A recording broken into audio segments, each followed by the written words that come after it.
આખરે સલમાન ખાને સાઉથ ડિરેક્ટરની સાથે હાથ મિલાવ્યો અને કઈ ફિલ્મ છે જેના વખાણ શાહરુખ ખાને કર્યા।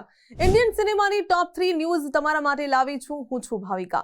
પહેલી ન્યૂઝ, બોલિવૂડના ભાઈજાન સલમાન ખાનની બેક ટુ બેક ફ્લોપ ફિલ્મો આપ્યા બાદ હવે સલમાન ખાન સાઉથ ડિરેક્ટર વામસીના નવા પ્રોજેક્ટમાં કામ કરશે। આ ફિલ્મમાં સલમાન ખાન એક મોટા સિન્ડિકેટની સામે ટકરાશે। છેલ્લા કેટલાક વર્ષોમાં પેન ઇન્ડિયા ફિલ્મોનો ટ્રેન્ડ વધી રહ્યો છે, ત્યારે હવે જોઈએ કે એક્શનની સાથે સોશિયલ મેસેજ આપતી ફિલ્મ સલમાન ખાનને કેટલી ફળે છે। જો કે મુરુકા દોસ્તની સાથેની ફિલ્મ સિકંદર તો ફ્લોપ રહી હતી। બીજી ન્યૂઝ છે, શાહરુખ ખાને ફિલ્મ સુબેદારના વખાણ કર્યા છે। જી હા, અનિલ કપૂરની દમદાર એક્ટિંગની તારીફ કરતા કહ્યું કે અનિલ કપૂર દરેક રોલમાં પોતાનો પૂરો દમ લગાવી દે છે। શાંત પણ ઇફેક્ટિવ પરફોર્મન્સની સાથે આદિત્ય રાવલ, સૌરભ શુક્લા, મોના સિંહ, ફૈઝલ મલિક અને રાધિકા મદાનના કામને પણ વખાણ્યું।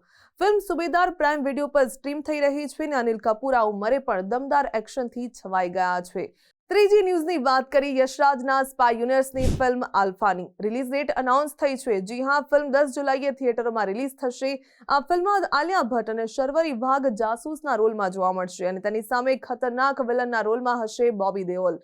ફિલ્મ પહેલા 2025માં રિલીઝ થવાની હતી, પણ તેને પોસ્ટપોન કરી દેવામાં આવી। ત્યારબાદ એવી પણ ચર્ચાઓ હતી કે ફિલ્મ આલ્ફા સીધી OTT પર રિલીઝ થશે। જો કે નેટફ્લિક્સ તરફથી 215 કરોડની ડીલ આદિત્ય ચોપરા અને તેની ટીમે ઠુકરાવી દીધી અને હવે ફિલ્મ થિયેટરોમાં રિલીઝ થશે।